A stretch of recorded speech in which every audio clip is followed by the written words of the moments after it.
Assalamualaikum warahmatullahi wabarakatuh.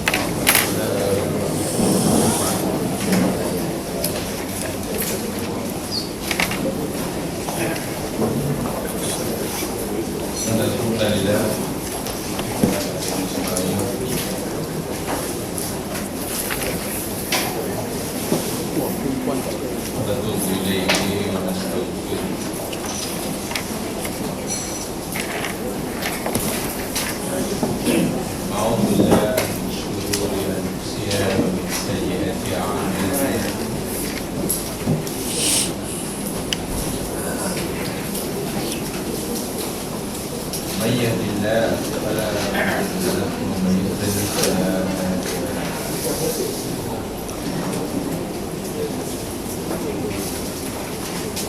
رضيت بالله ربا بالإسلام دينا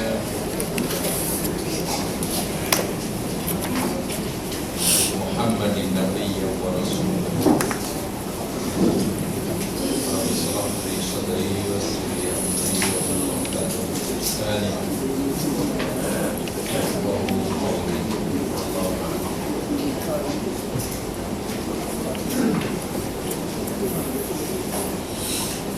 Muslimin, jazakumullah. Muslimin muslimat yang dirahmati Allah. Insyaallah kita akan teruskan kajian hadis kita dan hari ini kita akan baca beberapa hadis yang ke-148. Tak dengar speaker ya. Merupakan hadis terakhir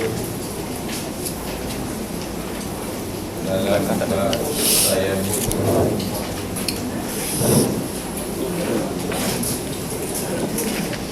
Hadis yang ke-148.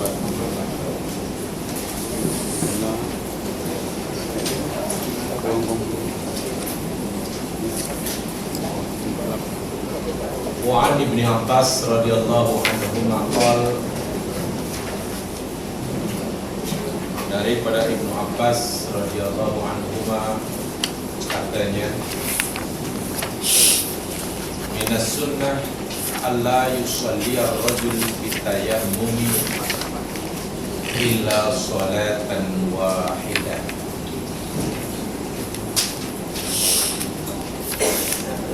Termasuk daripada sunnah ay sunnatin Nabi, cara dan syariat Nabi, ialah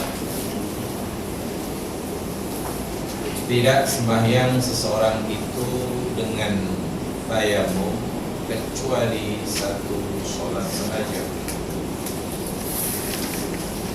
Tsumma yatayammamu lis-sholatil ukhra, kemudian ia bertayamum semula bagi mengerjakan solat yang berikutnya. Dirawikan oleh Imam Daruqutni dengan sanad dhaif jiddan.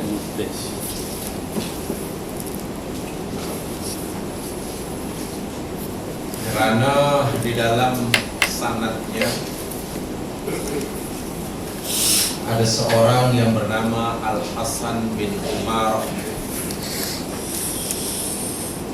Di dalam sanadnya ada seorang yang bernama Al-Hasan bin Umar.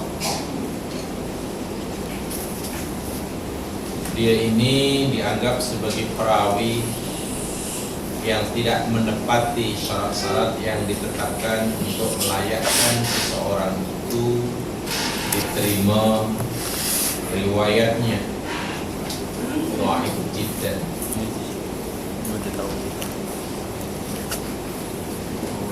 Walaupun ada hadis lain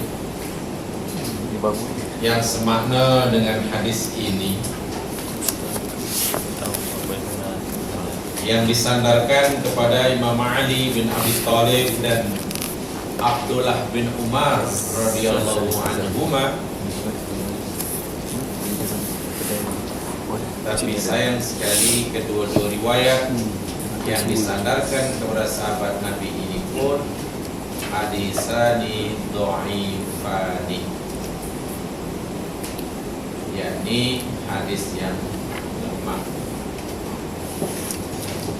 Sungguh pun begitu, masalah yang berkaitan dengan at-tayammum likulli fardhin, mesti atau tidaknya seseorang itu bertayamum bagi mereka yang dibenarkan bertayamum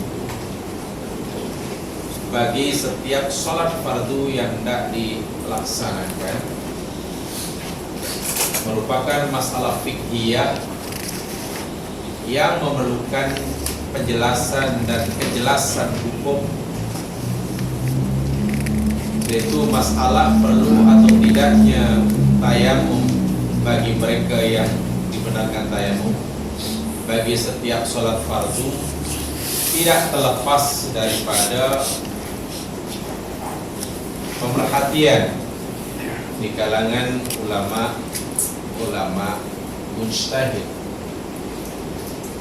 Terlepas daripada sahih atau tidaknya dalil, ulama mujtahid tetap memberikan perhatian bagi memberikan ketetapan hukum, yakni berkaitan saya kata tadi dengan perlu atau tidaknya, mesti atau tidak seseorang yang dibenarkan tayamum karena udzur syar'i ini bertayamum setiap kali hendak melakukan sholat fardu, atau memadailah ia bertayamum sekali untuk melakukan banyak sholat fardu selagi tayamumnya tidak batal. Inilah masalah yang tidak terlepas daripada kajian dan pemerhatian ulama-ulama mujtahid. Saya tadi terlepas daripada ada atau tiadanya dalil. Jadi kalau kaumnya nak menyatakan wajib bertayamum bagi setiap solat fardu yang tidak dilakukan, nampaknya tak ada dalil juga. Atau tidak perlu mana satu tayamum boleh dilakukan untuk semua banyak solat selagi tidak batal, pun juga tidak berdalil juga. Di sinilah ulama memberikan pandangan mana yang lebih ikhtiar. Walaupun begitu, tentunya karena masalah ini tidak ada dalil yang jelas, lebih-lebih lagi dalil yang bertaraf thubutul qat'iyus subut dan juga qat'iyud dilalah, pastinya menimbulkan perbezaan pendapat. Berikut sepintas lalu saya sampaikan pandangan daripada ulama-ulama mujtahid. Ittafaqa a'immatul madhahibil arba'ah ala anna al-afdal ta'khirut tayammum li akhiril waqti in raja wujudal ma'hina idin, fa in ya'isa min wujudihi istahabba taqdimuhu awwalal waqti. Telah sekata dan telah sepakat imam-imam mazhab yang empat, yakni Abu Hanifah, Imam Malik, Asy-Syafi'i dan Ahmad bin Hanbal. Nampaknya keempat-empat imam mazhab ini sekata bahwasanya al-afdal, yakni yang lebih utama, bukan wajib, yang lebih utama, hendaklah seseorang itu mentakhirkan tayamum hingga akhir waktu solat jika ia masih ada harapan atau jika ia berharap akan menemukan air pada waktu itu. Bagi seseorang yang dibenarkan tayamum kerana tidak ada air, seelok-eloknya hendaklah melakukan solat di akhir waktu, tayamum di akhir waktu dan kemudian solat. Tetapi jika dia yakin bahwa air tidak akan ditemukan masa itu,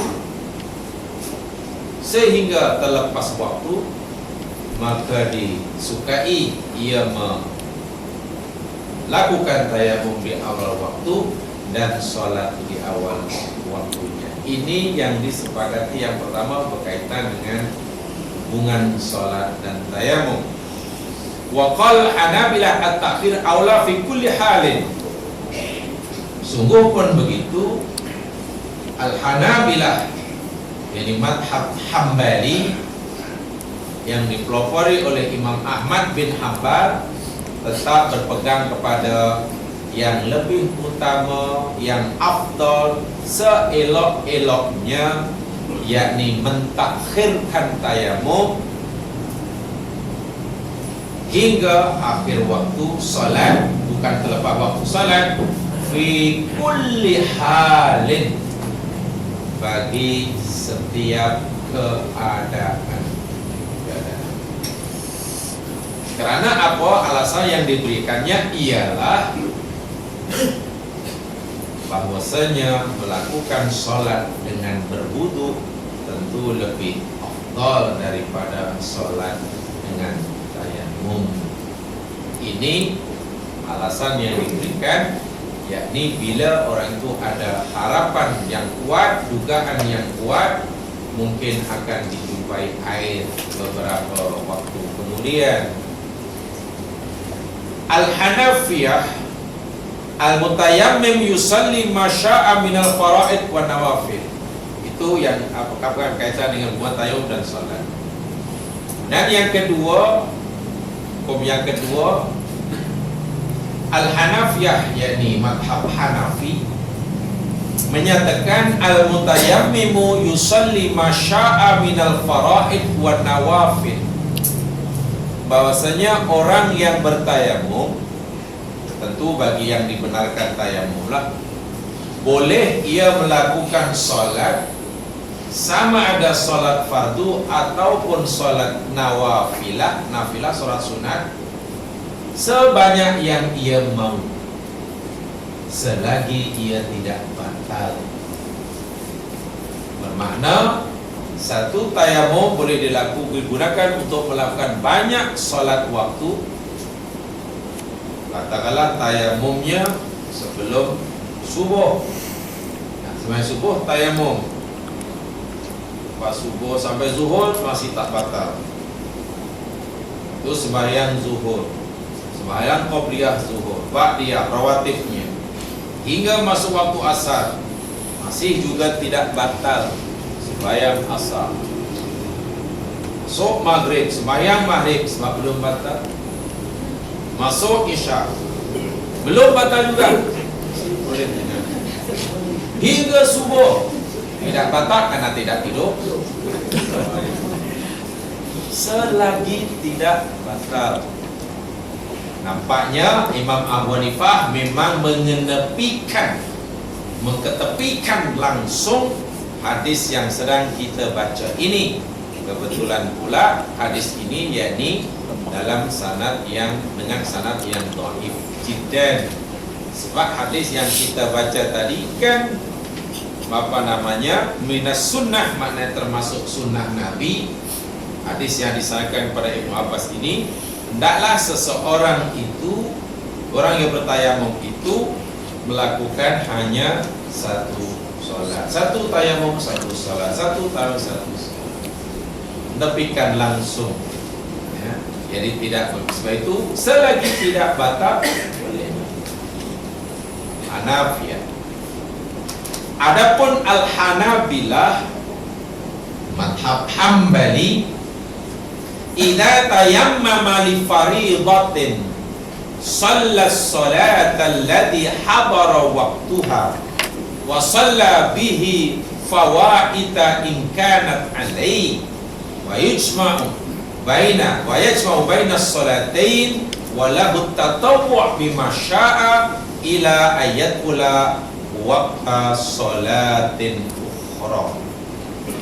Apabila seseorang itu bertayamum, bolehlah ia melakukan salat yang telah masuk waktunya ketika itu, yang telah masuk salat ketika ia telah bertayamum. dan juga melakukan solat-solat sunat yang berkaitan dengannya. Dan jika dia juga boleh menjamakkan dengan 2 solat, makna dengan solat selepasnya, beserta sembahyang sunat yang mengiringinya. Beza sedikit sebab Hanabilah membatasi hanya 2 solat fardu.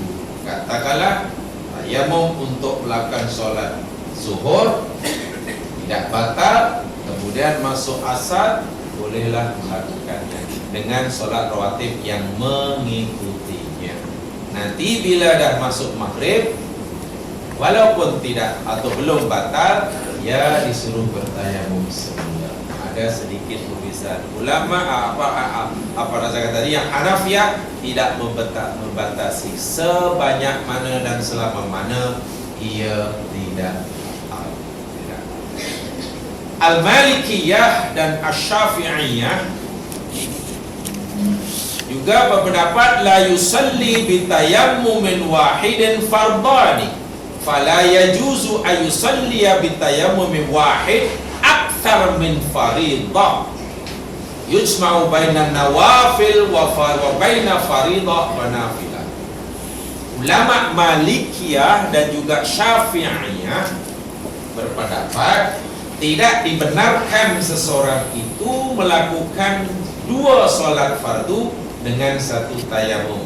Artinya kalau ia hendak solat fardu 1 tayamum dengan solat 1 solat fardu, dan tidak boleh lebih daripada itu. Jadi pendapat Malikiyah dan Syafi'iyah selari dengan matan hadis yang dhaif ini. 1 tayamum, 1 solat. Ini bermakna setiap hendak melakukan solat fardu, yakni bertayamum.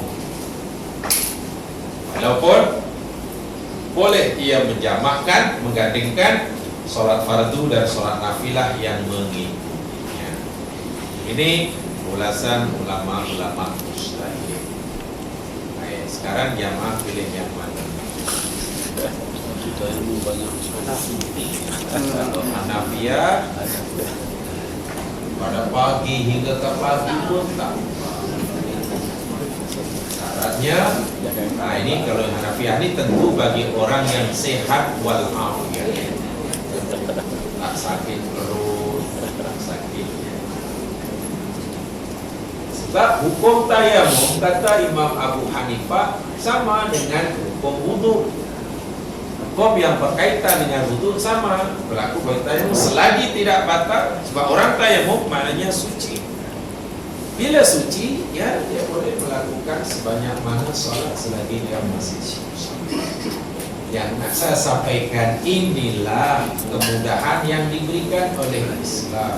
Kerana tiadanya dalil yang qat'iyut thubut dan juga qat'iyut dilalah. Dalil yang sabit, yang sah, yang kuat, yang valid untuk dijadikan dasar hukum tidak ada. Maka kerana perkara ini mungkin timbul, maka ianya tidak terlepas daripada pemerhatian atau sesuatu yang patut diberikan penjelasan dan kejelasan hukum oleh ulama-ulama mujtahid. Walau bagaimanapun hukum yang dihasilkannya yakni dipanggil hukum fiqh, hukum pemahaman, merupakan produk akal, maka sifatnya nisbi. Kebenarannya bersifat nisbi. Artinya kata Imam Syafi'i sendiri, beliau menyatakan pendapatku yang mengatakan bahawa 1 tayamum untuk 1 solat fardu saja dan tidak boleh lebih daripada 1 fardu, itulah menurutku pendapat yang benar, tapi mungkin salah. Pendapat Abu Hanifah yang menyatakan bahawa 1 tayamum, sekali tayamum boleh untuk melakukan sebanyak solat fardu selagi tidak batal, menurut aku adalah tidak betul. Tapi mungkin benar. Ya namanya nisbi. So dalam perkara ini dipanggil fihi tawassu', fihi wus'an. Dalam perkara ini ada kelonggaran di mana kita boleh memilihnya. Dan perlu diingat dalam perkara seperti ini, ulama-ulama silam telah memberikan teladan yang sangat baik. Mereka tidak ada kecenderungan, mereka tidak punya tendensi untuk memaksakan pendapatnya kepada yang lain. Itu yang sangat menarik. So, diserahkan kepada umat Islam. Sebab yang mana pun yang dipilih, mereka tidak mempunyai dalil yang obvious. Itu sementara. Kemudian, lakin yajuzu ayusalliya bitawil wahidin fa'abdin fardhu salat wa fardhu jari anha kan nafli. Walau bagaimanapun Malikiyah dan Syafi'iyah masih berpendapat dua ini, bolehlah seseorang yang dengan satu tayamum itu di samping melakukan satu solat fardu juga solat jenazah. Solat jenazah kan fardu kifayah ya. Ya fardu juga bukan sunat ya. Solat jenazah bukan solat sunat. Solat fardu kifayah. Kalau dah ada yang buat, yang lain tak payah. Oh gitu ya. Karena solat jenazah walaupun dikira fardu, li'annaha kan nafli. Kemudian Syafi'iyah menambahkan lagi, la yusma'u baina salati fardin wa nadarin wala baina tawafil mafruḍah wa salatil mafruḍah wala baina tawafail mafruḍain wa baina salatil mafruḍah tawafi ghairu wajib.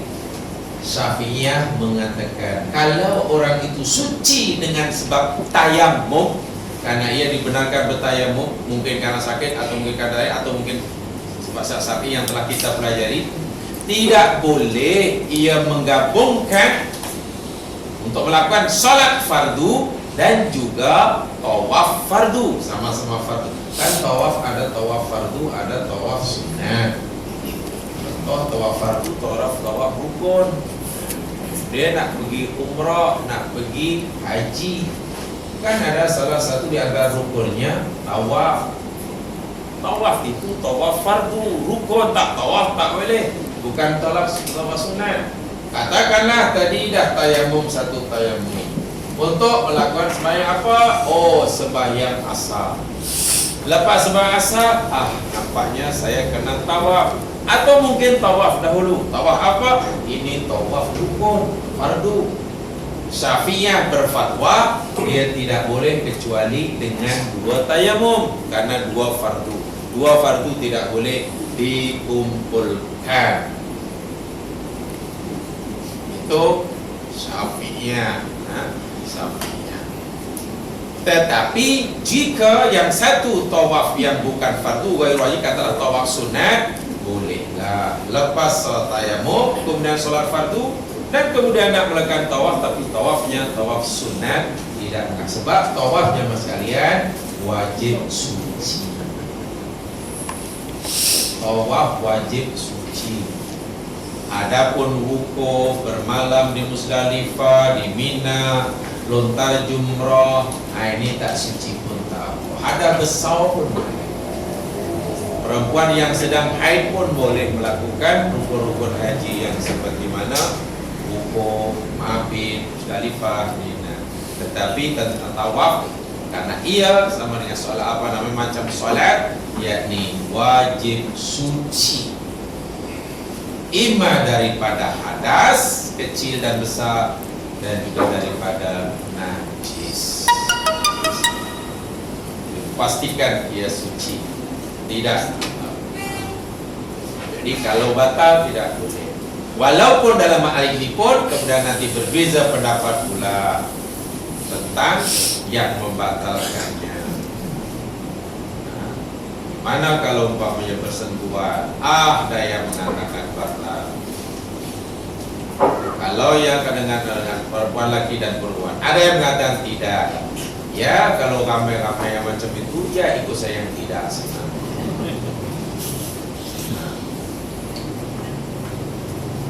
Sebab itu yang peliknya selalu disebutnya, yakni bil, yang tajuknya selalu macam mana jika lelaki sentuh wanita. Tajuknya mesti lelaki sebut sentuh wanita. Jarang ya, macam mana jika perempuan sentuh lelaki. Dia mesti lelaki sentuh. Ya agamanya mungkin yang ada niat untuk menyentuh lelaki ya. Ya di situ ya, sebenarnya tidak hanya timbul masa tawaf sajalah. Pendapat itu adalah dipeganginya sebelum tawaf pun, sebelum sampai sana dah pilihlah pendapat yang mudah dan yang apa namanya kuat dan yang mudah, yang memberi kemudahan, sehingga sana tidak perlu bingung, tidak perlu niat untuk tukar-tukar apa beralih madhab. Masuk mula, kemudian keluar semula, masuk semula, keluar masuk, penat ya nanti banyak ya. Hal yajuzu, jadi terjelakan ya. Jadi hal yajuzu ayusalli aksara min fardhi bitaril wahid. Jadi begitu jawabannya. Ijabal masuk anda tayammum rafi muakkad. Jadi apa namanya masalahnya, yakni adakah boleh tadi dikatakan seseorang yang bertayamum dengan satu tayamum itu melakukan lebih daripada sholat fardu karena dalilnya tidak ada. Itulah jawabannya bermacam-macam. Sedangkan bila dalil ada sekalipun, kadang-kadang karena dalilnya tidak qat'iyud dilalah, itu pun menimbulkan perbezaan pendapat. Lebih-lebih lagi dahlah dalilnya qat'iyud subut pun tidak, qat'iyud dilalah pun tidak. Hanya saja mereka apa namanya pendapat atau jawaban yang masyhur, inna tayammum rafi'un muakkad, katanya bahasanya tayamum ini sebetulnya yakni satu bentuk suci untuk mengangkat apa satu ibadah yang untuk mengangkat apa namanya hadas muakkad yang bersifat temporary. Pendapat yang masyhur, tayamum itu adalah satu ibadah mengangkat untuk mengangkat apa namanya hadas muakkad. Muakkad itu maknanya sementara. Berbeza dengan wudu. Wudu kan selagi tidak batal teruslah. Tayamum sementara itu macam mana maksudnya? Terangkat itu sementara, sebab katalah bila orang tayamum ya mas sekalian, kemudian nanti apabila dah jumpa, sebab tidak ada air, dia jumpa air kan otomatik dia batal. Karena ia bersifat sementara, yartafi'u ma'ul hadas hatta yaj'al ma'a fa yatawar minhu. Jadi terangkatnya hadas tadi hanya ketika orang itu belum menemukan air yang dia boleh berwudu dengannya. Fa'ala hadza ila midil ma'a shalla bi aktsar min waqtin. Itu selagi dia tidak menemukan air, ya dia bolehlah terus bertayamum, kan seperti mana yang kita telah pelajari dalam hadis yang sebelumnya. Yang sebelumnya, yakni walaupun Nabi menyatakan wa illam yajidil ma'a asros sinin, walaupun tidak temukan air selama 10 tahun. Wow. Nah, 3 maksudnya. Tapi maksudnya ini nak tunjuk selama lah ni, nak tunjuk lama. Jumpa air masalahnya hanya segelas untuk diminum, ya, dia tak jadi. Wa qad dhahaba aktsaru ulama ila anna tayammum mubihun ghairu rafi'. Nah, ini pula ada sementara ulama yang lain, asal ulama berpendapat tayammum itu hanya mengharuskan, bukan mengangkat.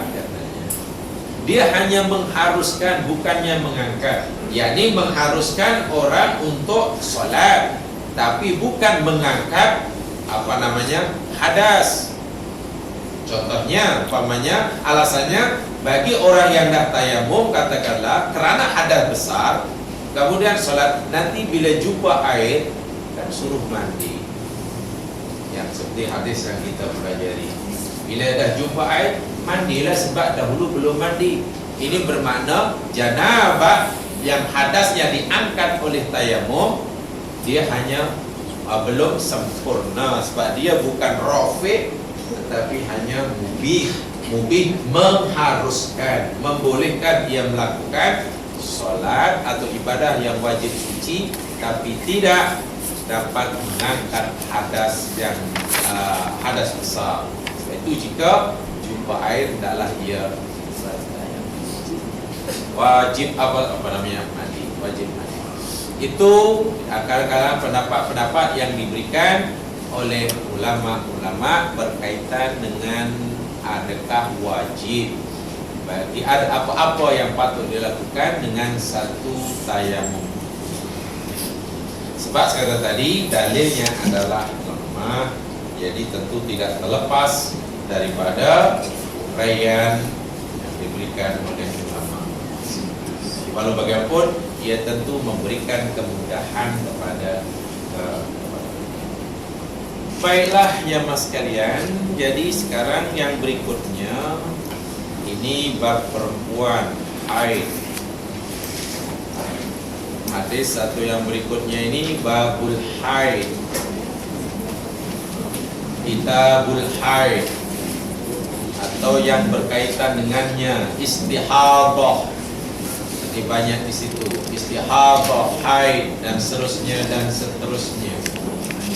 Ini masalah yang sangat rumit ya mas sekalian, diakui oleh ulama-ulama mujtahid. Saya ingin sampaikan komentar ulama-ulama mujtahid yang terkenal. Seumpama Imam Al-Alamah An-Nawawi, Al-Imam An-Nawawi di dalam majmu'nya, beliau menyatakan i'lam anna babal haid min uwaisil abwab wa mimma ghalata fihi kathirun minal kibar li diqqati masailihi wa tanil muhikkun wa afradu bi tasnifi kutubin mustaqillah min askari abwabil fiqhi wa babul haid wa min askari hadal bait wa mas'alatul mustahadah. Ulama yang tersohor seperti mana Imam An-Nawawi pernah berkomentar bahwasanya masalah yang paling rumit di dalam masalah fiqhiyah ialah babul haid. Masalah-masalah yang rumit, yang susah dalam bab hukum hakam fikah ini, katanya masalah haid. Dan di antara masalah berkaitan dengan haid yang paling rumit sekali ialah masalah al-mustahadah, berkaitan dengan istihadah yang kita nak baca hadis-hadisnya ini. Hadis berikutnya ini banyak tentang apa namanya haid dan istihadah. Sehingga ramai daripada umat Islam sendiri, kerana susah dan rumitnya, ramai di antara mereka yang tidak mengambil berat. Syekhul Islam Ibnu Taimiyah yang juga terkenal mujtahid, sebagai mujtahid, beliau berkomentar, fa inna masailal istihadah min ashkali abwabit taharah. Sesungguhnya masalah-masalah yang berkaitan dengan darah yang keluar dari tubuh perempuan, haid, istihadah, nifas dan sebagainya, khasnya istihadah, yakni ini dari setelah kita lagi keluar apa namanya kena sakit ini, min ashkali abwabit taharah, termasuk perkara yang paling susah, yang paling rumit dalam babut taharah, bab bersuci.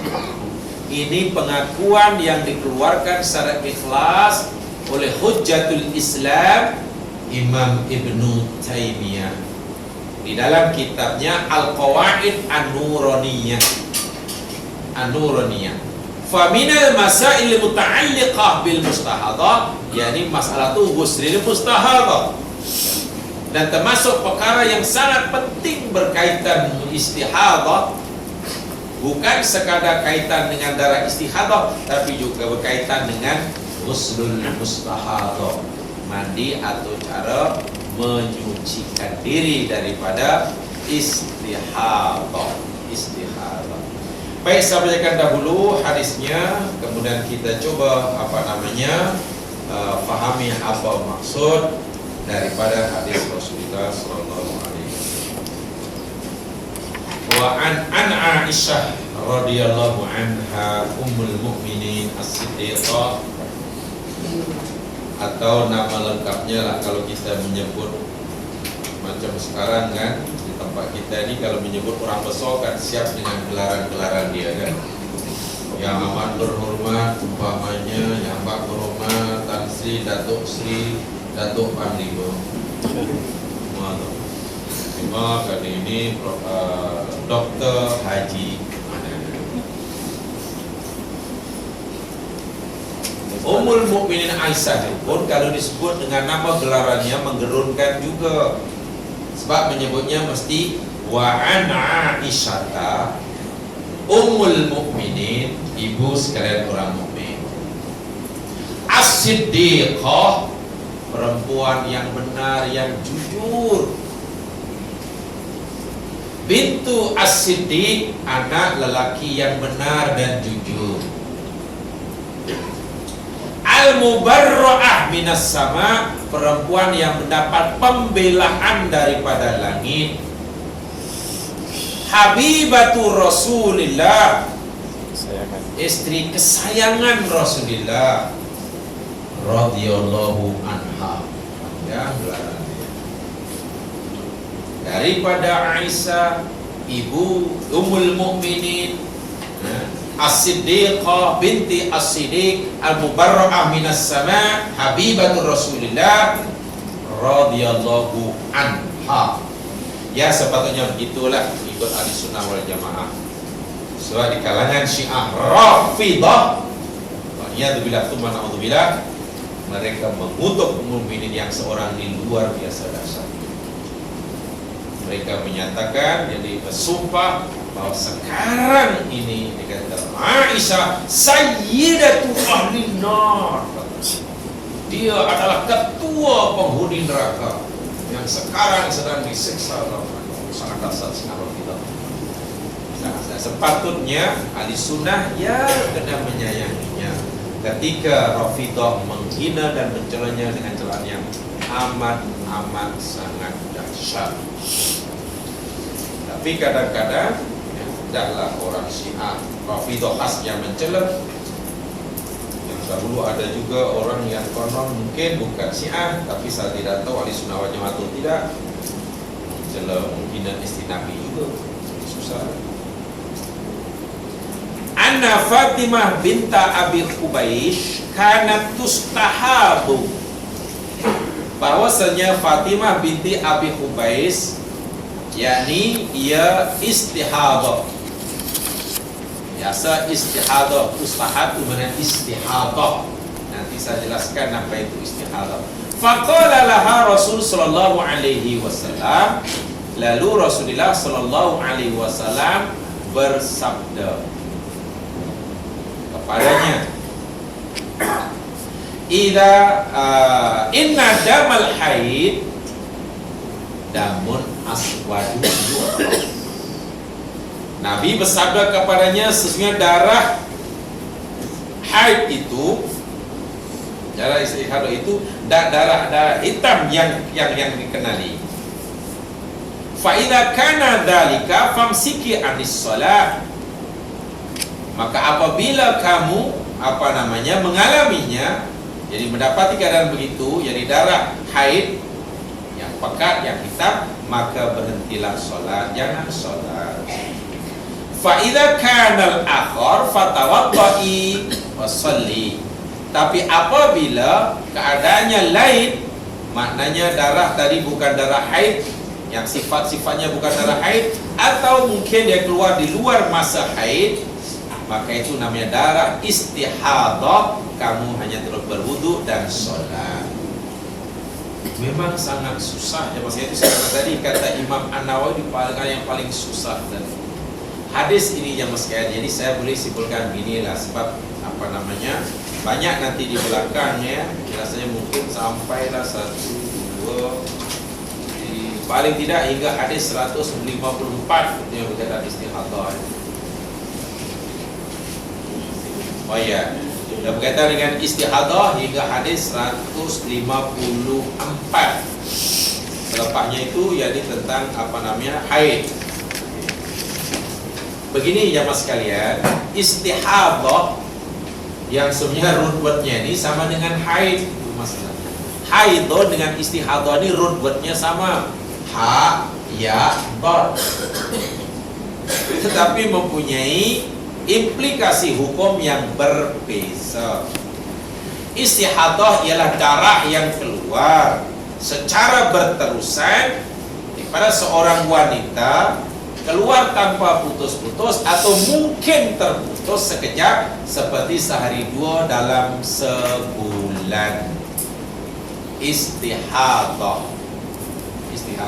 Darah haid yakni darah yang keluar ikut jadwal. Nah, ikut jadwal biasanya ini di luar masa perempuan itu haid, tapi terus mengeluarkan darah. Maka disebut darah istihadah. Bagaimana nanti nak mengenanya, nanti di belakang ada hadis-hadisnya, saya yang ingin bacakan dahulu.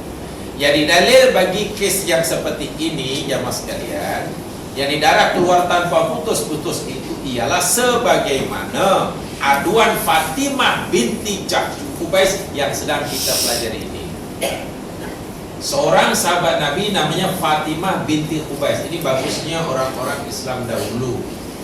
Bila ada masalah yang mempunyai yang memerlukan kejelasan dan penjelasan hukum, mereka tanpa segan bertanya hatta kepada Rasul sallallahu alaihi wasallam, tanpa malu, tanpa segan.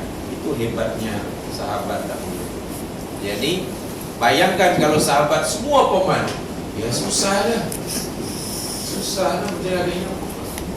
Itu gamanya orang seperti kita tidak dilahirkan pada zaman Nabi. Mungkin satu di antara hikmahnya, orang seperti kita tidak dilahirkan pada zaman Rasulullah. Kalau dilahirkan pada zaman Rasulullah, mungkin karena kita punya sifat malu, ya malu lah, akhirnya mandai. Jadi Nabi macam mana nak bagi tahu masalah hukum kalau masalah itu tak ada orang yang tanya? Yang keduanya pula, susah juga kalau orang seperti kita ini hidup pada zaman Nabi, karena mungkin banyak bertanya sesuatu yang tak sepatutnya ditanya, sehingga jadi susah. Jadi dalam seperti mana kes yang dialami oleh Fatimah binti Ubais radhiyallahu anha, jumpa Rasulullah SAW, yakni di dalam hadis yang sedang kita baca ini. Bahkan di dalam hadis yang lain dirawikan oleh Imam Bukhari, Kes Fatimah binti Ubais ini dalam hadis yang diriwayatkan Imam Bukhari, yakni ya Rasulullah inni imra'atun ustahadu, katanya, wahai Rasulullah, aku ini yakni perempuan yang sentiasa istihadah, sentiasa darah keluar sahaja. Fala aku tinggalkan solat, sebab sentiasa keluar darah dan tak pernah berhenti, tak pernah suci. Faqala Nabi, lalu Nabi menjawab, la, oh tidak, kamu tak boleh tinggal solat, kerana darah yang keluar daripada dirimu sentiasa itu innama dzalika ibun, sesungguhnya yang keluar daripada diri kamu itu adalah ya semacam irkun. Ikur itu ibaratnya inilah jamaah sekalian, peluk. Kalau air keluar daripada tubuh kita dipanggil peluk, karena ia darah dipanggil istihadah. Jadi bukan sesuatu yang menghalang ia daripada solat. Walaisa bihaid, dia bukan haid. Fa idza aqbalat haiduka, Maka apabila telah tiba masa kamu datang haid seperti biasanya dan darahnya pun berbeza, nanti belakang ada hadisnya, da'is solat, tinggalkan solat. Wa idza adbarat, dan apabila telah berlalu masa biasa kamu haid. Nah, disinilah yang saya kata rumitnya tadi. Sebab bagi perempuan yang mempunyai diri kena tahu berapa biasanya dia mengalami masa-masa haidun. Berapa lama biasanya perempuan itu mengalami masa menstruasi. Biasanya berapa lama? Kalau 4 hari, 4 hari, 1 minggu, 1 minggu. Sebab Nabi kata, bila dah datang haid kamu seperti biasanya, ya jangan solat. Tapi bila dah berlalu masa haidmu, biasanya seminggu, habis 1 minggu, sedangkan darah terus keluar, Nabi kata, maknanya keluar itu bukan darah haid, itulah istihadah. Fagsili, segeralah kamu mandi besar dari untuk menyucikan hadas besar daripada haid kamu ini. Summa sholli, kemudian solatlah. Dan kemudian begitu seterusnya. Tawaddu'i li kulli sholatin hatta yaliyadhaqul waktu. Kemudian solat setiap waktu, wudu setiap waktu wudu dan seterusnya. Jadi tidak boleh terus meninggalkan solat tadi. Ini dalam kes pertama, orang yang keluar tanpa putus-putus, sebagaimana yang pernah dialami oleh perempuan bernama Fatimah binti Ubais. Nabi kata, jangan tinggalkan solat kecuali keluar darah itu semasa kamu haid. Habis masa haid seperti biasanya masih juga keluar, ya mandi sajalah, yakni mandi bersuci daripada hadas haid, dan kemudian solatlah, dan siap salat adalah kamu berwudu, tidak perlu bermandi, tentunya selepas kamu bersihkan darah yang keluar itu. Ya maaf, jangan tanya saya kenapa masa itu Fatimah binti Ubais tak jumpa doktor. Jangan tanya saya tak tahu yang itu. Dia tak tanya ke ada ubat apa-apa ke, manalah saya tahu, yang itu saya tak tahu. Jadi jangan tanya begitu. Bagi kes yang kedua, yakni darah keluar dengan terputus sekejap. Jadi terputus sekejap, bukan berterusan. Yang kes Fatimah binti Ubais tadi terus menerus. Tapi ada kes yang lain, dia terputus sekejap, seperti mana kisah Himnah binti Jahsin. Ini mungkin dalam mana ya? Ya, 151. Sebab saya coba menyampaikan, kesimpulan ini bukan satu-satu hadis ya. Jadi ada beberapa kesimpulan daripada hadis-hadis tentang yang pertama ini. Itulah maksud saya, bukan saya tidak menyampaikan hadis satu-satu hadis berdiri sendiri, tidak. Jadi dalam kes kedua ini darah keluar terputus sekejap, seperti mana dialami oleh sahabat Nabi bernama Himnah atau Humnah binti Jahsin. Ada ayat 151 kan, an Humnah binti Jahsin qalat kuntu ustahadu haidatan kathiratan shadidatan. Nabi Rasul sallallahu alaihi wasallam berkata, ustahid hadatan kathiratan. Agak panjang ni ya hadisnya. Jadi dia kata, aku haid apa istihadah dengan banyak sekali, kathiratan sadidatan. Fa itu Nabi sallallahu alaihi wasallam astaftihi, lalu aku minta fatwa kepada Rasul sallallahu alaihi wasallam. Qala lalu Nabi sallallahu innama hiya raqdatun minasyaiton fatahayyati sittata ayyam aw sab'ata ayyam thumma ghatasili. Kata Rasul sallallahu alaihi wasallam, itu ialah apa namanya? Gangguan. Nah, itu adalah gangguan syaitan. Gangguan syaitan. Apa juga ya? Itu gangguan syaitan.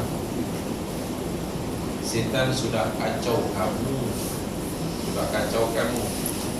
Sebab itu, kerana engkau hendaklah engkau berhaid selama 6 hari ataupun 7 hari. Lepas itu kamu mandilah. fa idza stanqati fasalli 24, maka apabila fa idza stanqati fasalli 24, dan apabila engkau sudah bersih maka solatlah 24 hari ke atau 23 hari ke puasa dan solat, karena hukum yang berlaku atasnya sumi wasali, puasa dan solat. Fa inna dzalika yujzi wa kadzalika fa'ali kulla syahrin kama tahidun nisa. Hendaklah kamu melakukan ibadah-ibadah seperti mana orang perempuan yang sehat, yang boleh haid biasa, tidak seperti kamu.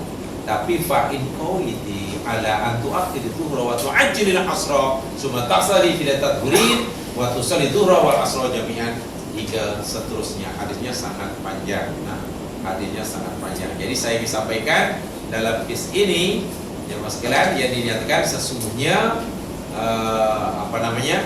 perempuan ini yakni disuruh menghitung masa haidnya seperti mana yang dia biasa lakukan, alami, sama ada 6 hari ataupun 1 minggu, kemudian terus melakukan ibadah biasa seperti mana perempuan orang maksudnya yang lain. Dia ada puasa, yang ada itu, dan hanya kata Rasulullah SAW, wa idza qawiti ala an tu'akhir dhuhra wa tu'ajjilil asra, dan apabila engkau kuat buat mentakhirkan zuhur dan mentakdimkan asar, kemudian engkau mandi ketika engkau masih bersih sementara, lalu engkau jamakkan sholat zuhur dan asar, kemudian engkau takhirkan maghrib dan takdimkan isya, kemudian engkau mandi, kemudian engkau jamak 2 sholat, kalau kuat lakukanlah begitu, dan engkau mandi sholat subuh dengan dan engkau sholat. Maknanya jadi disuruh banyak kali mandi. Ini kaitannya dengan istighatsah, nanti ada bab tersendiri. Bila orang yang istighatsah ini, adakah perlu mandi sekali lepas habis haidnya, masa haidnya, atau setiap kali nak sholat mandi, atau cukup berwudu? Itu ada perbincangan yang tersendiri. Hadis yang panjang ini mempunyai kandungan hukum yang sangat banyak sekalian. Dan terdapat yang ketiga, yang sekali, yakni cara membezakan antara darah yang haid dan darah istighatsah. Itu yang mungkin agak susah ya. Itu yang agak susah, membezakan antara darah haid dan wanita yang mempunyai masa haid yang tetap, yakni tempoh dan putarannya, pusingannya, maka baginya hukum haid dalam masa yang tetap tersebut, dan hukum istighatsah yakni bagi waktu yang selebihnya, itu tak ada masalah. Bagi wanita yang mempunyai pusingan haid yang tetap, senang baginya untuk menentukan mana darah haid, mana istighatsah. Dia akan haid yakni pada waktu yang dia biasa haid, selebihnya ialah istighatsah. Contohnya seorang wanita yang lazimnya ditani haid selama 6 hari umpamanya, bermula awal setiap bulan umpamanya, kemudian pada 1 bulan dia mengalami pendarahan yang berterusan, maka pendarahan 6 hari yang pertama bermula daripada awal bulan itu dikira sebagai haid, manakala hari-hari selebihnya dikira istighatsah. Ini sangat mudah bagi perempuan yang masih seperti ini. Biasanya haid dan ada haid yang di awal bulan 6 hari atau 7 hari, tiba-tiba ada buka pula, masa lebihnya itu dikira sebagai istighatsah, tidak menjadi masalah. Hal yang sama yang pernah berlaku kepada Ummu Habibah binti Jahsyin radhiyallahu anha. Ini sebagaimana katanya, alati kanat tahta Abdurrahman bin Auf syakat ila Rasul sallallahu alaihi wasallam ad-dama. Ummu Habibah binti Jahsyin, alati kanat tahta Abdurrahman bin Auf, yakni dia mengadu pada Rasul sallallahu alaihi wasallam tentang darah. Faqala laha umkuti qadra ma kanat tabasi haiduka. Kamu hendaklah jangan salat, jangan puasa, jangan melakukan ibadah-ibadah yang wajib, yang mewajibkan suci sebagai syaratnya, selama kamu biasa haid. Tsumma tasili, kemudian mandilah bila telah berlalu masa biasa haid kamu. Karena tasru ida kulli salatin, dan sebagaimana teruskan tadi rasanya. Adapun yang kemudian yang kedua, wanita yang tidak memiliki masa haid yang tetap. Itu susah sedikit. Kaum wanita yang tidak mempunyai masa haid yang tetap atau diketahui tempoh dan putarannya. Contohnya darah yang keluar secara berterusan sejak awal, maka baginya yakni dibezakan antara darah haid dan darah istihadah dengan memperhatikan sifat-sifat darah tersebut. Bagi mereka yang tidak mempunyai pusingan haid yang tetap, cara membezakan haid dan istihadah yakni dengan memperhatikan darah tersebut. Darah yang berwarna hitam atau merah kehitam-hitaman ataupun pekat dan minta maaf ia berbau, itulah darah haid. Sementara darah yang tidak berwarna merah atau kehitam-hitaman dan pekat serta berbau, itu darah istihadah. Itu panduannya. Jadi kaum perempuan wajib tahu darah yang berwarna merah atau hitam awal pekat dan berbau itu darah haid, yang tidak punya sifat seperti itu yakni darah istihadah. Kaum perempuan, terutamanya kaum wanita, wajib mengetahui, terutama kaum wanita dan teristimewa kaum lelaki. Lelaki kena tahu lah, karena kalau istrinya tak datang kan nanti suaminya yang bagi tahu. Jadi khususnya kaum wanita, teristimewa kaum lelaki. Sama itu. Ya, sebagai contoh katakanlah seorang wanita yang mengalami pendarahan. Ini sebenarnya terjemahan agak bebas yang saya sampaikan. Asalnya bahasa Arab depan saya ini saya terjemahkan secara bebas untuk bahasa saya dan untuk memudahkan memahami. Sebagai contoh umpamanya seorang wanita yang mengalami pendarahan secara berterusan, akan tetapi pada hari ke-10 kelihatan perbezaan sifat darah. Dan masa hari yang ke-10 ada perbezaan sifat darah. Sifat darah ada perbezaan. Sehingga hari yang ke-10, darah berwarna hitam atau merah kehitaman. Manakala selepas itu ia berwarna merah, maka darah yang berwarna hitam itu adalah darah haid. Sementara darah yang berwarna merah agak cerah dan jernih, tidak kayak itu, yakni darah istihadah. Bermakna ia sudah wajib mandi dan wajib sholat walaupun darah masih keluar, karena darah yang keluar bukan darah haid. Itu cara kaidah, dan ini kena dipahami benar bagi yang punya diri. Sehingga hari yang ke-10 darah yang bersifat pekat, manakala setelah itu menjadi cair, maka darah yang pekat itu haid, dan darah yang cair darah istihadah. Darah istihadah. Ini diriwayatkan, ini yang yang sebagaimana hadis, berdasarkan hadis yang disampaikan dialami oleh Fatimah binti Abi Jahsin, yakni hadis yang tadi yang Ummu Habibah binti Jahsin tadi itu ya, ada yang ke-152 Fatimah binti Jahsin, mana dia? Fatimah binti Jahsin. Oh, Fatimah. Mana Fatimah binti Jahsin? Ya. Fatimah. Abu Bais. Tadilah yang pertama tadi. Atau pasien. Baca pertama tadi. Fatimah Abu Bais. Tu ada yang pertama tadi, yang ada 149 tu.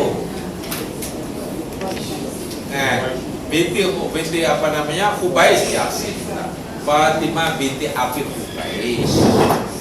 Kan tadi nyatakan anak karena tustahatu, kemudian Nabi memberitahu padanya idza kana damul haid faina damun aswad. Kan Nabi dengan jelas menyatakan bahwasanya darah haid itu darah yang berwarna aswad. Aswad itu kan hitam ya. Damun aswad yu'raf, yang biasa dikenal. Fa'idha kana dalika, fa'idha apabila seperti itu karena kamu famsikilah. Jadi famsi yang disolat, jangan solat. Jangan solat. Solat hukumnya haram. tidak wajib lagi solat. Wajib solat pun tidak. Karena tak wajib solat dan solat pun haram, sebab itulah tidak disuruh qada. Berbeza dengan dengan puasa. Orang haid, perempuan haid wajib berpuasa, tetapi haram berpuasa.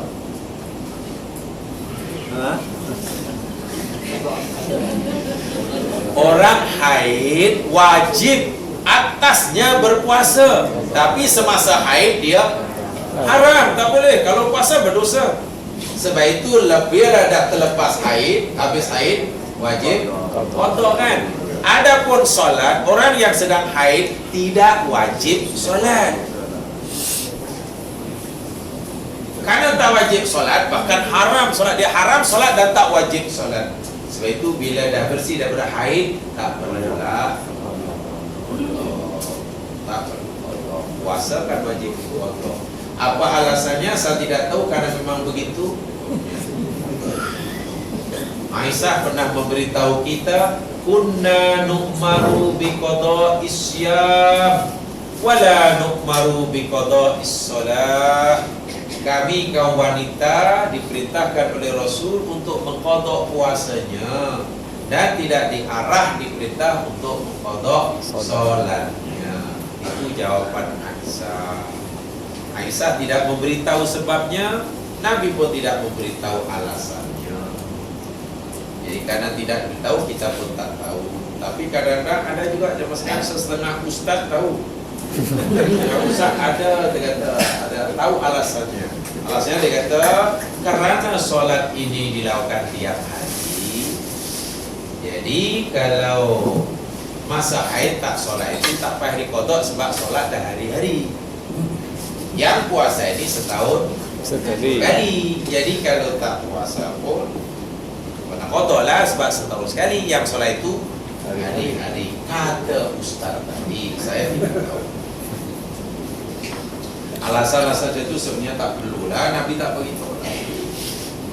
Yang kadang-kadang orang juga bila masuk kita diwajibkan puasa, yang sekarang tengok kenapa kita wajib puasa? Ya supaya orang-orang yang kaya dapat merasai betapa susahnya orang miskin. Sebab itu kita wajib puasa. Habis kalau itu alasannya, kenapa si miskin wajib puasa juga? Oh, si miskin wajib puasa supaya si miskin dapat merasai orang fakir katanya. Tapi kenapa orang fakir pun juga wajib berpuasa? Supaya si fakir dapat merasai bagaimana susahnya orang yang hyper fakir. Itu dah mengada-ngada lah, dah sampai dah peringkat mengada-ngada. Adakah kita disuruh puasa supaya orang senang dapat merasai susahnya orang yang susah? Ya bukan itulah alasannya. Bukan itu. Jadi tak perlu dicari-cari lah. Kalau asal dicari-cari nanti malah salah. Itu jadi di dalam hadis yang pertama tadi, Fatimah binti Abi Hubaysh, Nabi memberi garis panduan tentang bagaimana cara mengenal haid dan istihadah bagi perempuan yang pusingan haidnya tidak teratur atau tidak mempunyai pusingan haid yang jelas. Jadi dengan memperhatikan sifat-sifat darah yang keluar. Bagi mereka yang mempunyai pusingan haid yang tetap, ya ikut jadual itulah. Oh, ini sudah masa aku datang haid, mana ini darah haid tadi. Ini bukan masa aku datang haid, kenapa pula ada darah keluar? Nah, ini mana istihadah. Dah ada. Itu caranya. Masing-masing ada dalilnya. Yang ketiganya, yakni wanita yang tidak memiliki masa atau tempoh pusingan haid yang tetap dan tidak juga memiliki sifat-sifat darah yang dapat dibezakan antara haid dan istihadah. Nah, ini memeningkan kepala yang jelas. Dahlah tak ada pusingan haid yang tetap dan juga tidak mempunyai perbezaan sifat darah antara darah haid dan istihadah. Maka bagi perempuan yang seperti ini, masa haid hendaklah diukur berdasarkan kebiasaan wanita yang lain. Waktu selebihnya dikira sebagai istihadah. Maksudnya apa? Kerana perempuan ini tidak mempunyai pusingan haid yang tetap. Tuh. Ditambah pula darah yang keluar daripada dirinya ini tidak ada perpisaan yang ketara. Kan susah, sebab yang pertama, kedua tadi senang. Jadi panduannya ini yakni mengambil kira berdasarkan kebiasaan wanita. Yang lain biasanya berapa hari haidnya, biasanya datang bulan bila, awal bulan atau akhir bulan, dan seterusnya dan seterusnya. Bila telah ditetapkan, dia sendiri yang tahu, ya maksudnya bukan orang lain ya, yang tahu, yang punya diri. Jadi dalam perkara ini jangan tanya pada orang, macam saya ni ikut siapa ya? Bukan begitu. Tidak semua hukum ni orang lain yang tahu yang punya diri. Seperti mana saya kata tempoh hari kan, kalau orang sedang berpuasa, kan salah satu daripada orang yang benarkan tidak berpuasa kan orang sakit. Al-Quran. Jadi kalau kita sakit, sama ada kita ini termasuk orang yang telah dibenarkan berbuka atau tidak, yang tahu yang punya diri itu lah, yang sedang sakit. Kalau kita tanya umpamanya, ni cik nak tanya lah, saya ni sakit, saya ni kira boleh ke tak puasa? Jajak. Kalau tengok muka kamu ni sebenarnya belum boleh, sebab aku nampak muka kamu ni masih cerah. Tapi saya sakit ni, perut ni sakit. Tapi nampak macam pura-pura je. Kenapa kena? Yang tahu yang punya diri. Kalau dia rasa nak puasa, larang puasa silakan. Kalau tidak, tidak. Ya. Sayang sekali saya terlupa lah nama ulama tafsir ini. Dia seorang mufassir jemaah sekalian, tapi tidak terkenal sehebat Ibnu Katsir lah. Ketika mengajar murid-muridnya, mengajar kitab tafsir, bulan Ramadan dia tak puasa.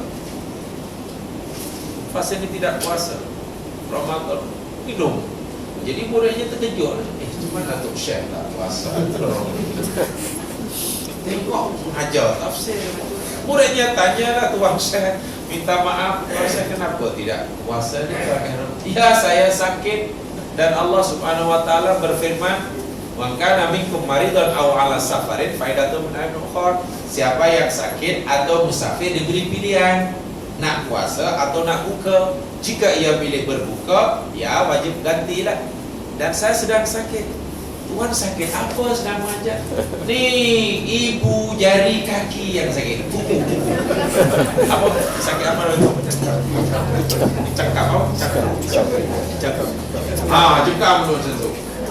Sakit tu. Karena Quran tak beritahu sakit apa dan aku sakit. Sakit. Dia tak buat. Tapi bukan maknanya dia tak terlepas gugur kewajipan, tidak. Dia ganti ni, nanti bila dah kuku ibu jari kaki itu sembuh, ganti. Saya masih ingat dahulu ke masa dalam kuliah Suku Nasihat itu, Alim Dr. Hamka pun pernah menyinggung ini. Semua pun orang betul diceritakan panjang lebar tentang hukum sakit. Itu yang tahu, dia kata sakit, kadar sakit yang membolehkan dia berbuka atau puasa yang punya diri. Ya, bukan orang awam kok. Seorang mufassir, saya lupa nama dia. Sebab bukan mufassir yang terkenal lah, tapi mengajar pada tafsir. Ibu jari kaki cekam boleh tak puasa. Ya kan sakit juga. Saya kira sakit. Dan Quran dan hadis Nabi tak sebut. Adapun sakit yang macam ini, yang boleh ini, kalau matarakan ini, itu dah fahaman fiqah. Itu dah fahaman fiqah, itu produk fiqah, kefahaman. Ya, bila kefahaman tidak bersifat mengikat. Tidak bersifat mengikat. Orang boleh ikut, orang boleh tidak ikut. Kan begitu prinsip dia, dasar dia. Jadi nak tunjuk sangat luas lah bila. Tapi kalau sihat walafiat, tidak sakit, tak puasa, itu tak boleh lah. Dia sakit, ada alasan. Hanya sakitnya ni sebenarnya jauh daripada perut, itu masalah dia orang pening sikit. Yalah puasa ni kan kaitannya dengan perut kan, dan sakitnya tu jauh daripada perut, bahkan jauh daripada nyawa. Kata orang kalau sakit di kuku tu masih jauh daripada nyawa, tak payah khawatir lah. Atau mungkin sakit telinga umpamanya, dia tak puasa, nampak macam tak.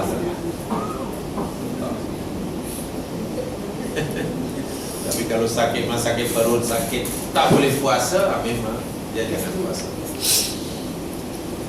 Penyakit itu apa namanya, TBP nama penyakit, tak boleh puasa. Nama penyakit itu TBP, tak boleh puasa. Itu pun tak boleh puasa. Jadi sebagai contoh, wanita yang menghadapi, jadi al-mar'ah dalam kes ini, ketika terlihat darah keluar secara berterusan, tadi berkatalah bermula pada hari Khamis yang pertama dalam bulan tersebut, maka hendaklah dia melihat kebiasaan para wanita lain menghampirinya, yang dekat dengannya, yang menjadikan tempoh haid mereka sebagai ukuran ke atas dirinya. Jika pada kebiasaannya mereka diadakan haid selama 6 atau 7 hari, maka demikian jugalah ukuran ke atas dirinya. Oleh itu 6 atau 7 hari yang pertama pendarahan bermula daripada hari Khamis itu dianggap sebagai haid, sedangkan hari-hari berikutnya dianggap sebagai istihadah. Itu jadi kepada perempuan yang hampir dengannya ini, mungkin adik-beradik dia dan seterusnya. Dan biasanya berapa adik-beradik dia? 1 minggu, ya 1 minggu.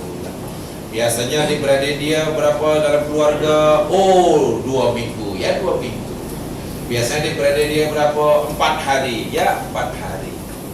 Jadi dalam masa 4 hari itulah dikira haid, selebihnya istihadah. Hanya 4 hari aja yang dia tak boleh puasa dan tidak boleh solat. Sebab nak membezakan darah tidak ada perbezaan, sama aja warna darah, sifat-sifatnya. Ditambah pula tidak mempunyai pusingan haid yang jelas, tidak mempunyai pusingan haid yang jelas.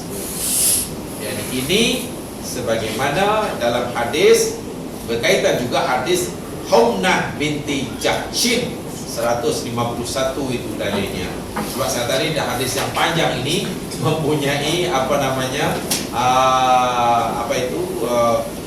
kesimpulan hukum yang sangat beragam, ya. Kesimpulan hukum yang sangat beragam. Hadis yang panjang di mana dia bertanya, ya Rasulullah, sesungguhnya aku adalah seorang wanita yang datang istihadah yang amat banyak. Apakah pandangan engkau ya Rasul berkenaan dengannya? Sesungguhnya ia mencegah aku daripada mendirikan solat dan puasa. Nabi jawab, aku akan terangkan pada kamu, yakni cara menggunakan dilakukan satu persatu. Ini nama dipanggil al-khusuf tadi. Bagaimana caranya? Nabi sangat menjelaskan, dijelaskan sejelas-jelasnya kepada sahabat yang bernama Humnah binti Jahshin. Itu salah pasal itu boleh dibaca penjelasannya. Sebab itu Nabi benar-benar menjelaskan dengan cara terperinci bagaimana cara menyucikan darah yang dialami, dan hukum-hukum yang berkaitan istihadah ini jemaah sekalian. Istihadah ini pokoknya bukan menghalang orang daripada melakukan ibadah, ya. Mana kewajiban ibadah masih tetap berjalan seperti biasa, sebab dikira orang yang tidak berhadas besar, tidak berhadas besar. Sebab itu kena benar-benar tahu adakah ia sedang haid atau ia sedang istihadah. Baik, berkaitan dengan istihadah ni jemaah sekalian, hukum istihadah. Wanita yang beristihadah ini khas untuk wanita, ya, sebab lelaki tidak istihadah. Kalau laki mungkin adalah muntah darah, itu bukan istihadah. Mungkin apa sebabnya? Paru-paru keluar. Wanita yang beristihadah wajib berwudu setiap kali hendak solat wajib, walaupun belum batal dengan wudhu yang pertama, seperti mana perkara yang membatalkan wudhu. Ya, ini berdasarkan hadis Nabi SAW, yakni Fatimah binti Abi Hubais yang kita pelajari tadi. Maka dalam Sahih Bukhari dinyatakan dengan jelas, kemudian adalah kamu berwudhu pada setiap solat. Itu dalam hadis yang dikatakan oleh Imam Bukhari, yang juga disandarkan kepada Fatimah binti Abi Hubais, memberikan makna bahawa dia tidak berwudu untuk solat yang berwaktu kecuali selepas masuk waktunya. Dia tidak berwudu untuk solat yang waktu kecuali selepas masuk waktunya. Masuk waktu dan berwudu, kemudian solat. Demikian juga adapun bagi solat yang tidak berwaktu seperti mana solat sunat, maka dia bolehlah berwudu ketika hendak melaksanakannya. Jadi bukan sekadar wajib wudu setiap kali hendak solat, masa wudu itu pun jugalah hendak dilakukan selepas masuk waktu. Jadi kalau nak sembahyang zuhur, wudunya bukan pukul 12, bukan pukul 11. Kalau zuhur sekarang katalah masuk satu suku, ya masuk waktu zuhur itulah baru. Bukan sekadar setiap nak solat fardu wajib berwudu setelah menyucikan darahnya, tapi juga memastikan masa berwudunya selepas masuk waktu.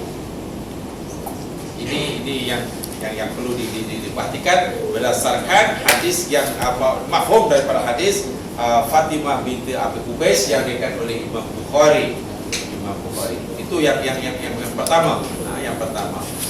Hukum yang kedua berkaitan dengan istihadah, jemaah sekalian. Apabila wanita yang bisa itu hendak berwudu, hendaklah dia membasuh, tentulah menyucikan kesan-kesan darah, dan kemudian menutupi bagian kemaluan yang memerlukan darah tadi dengan kain dan segala peralatan yang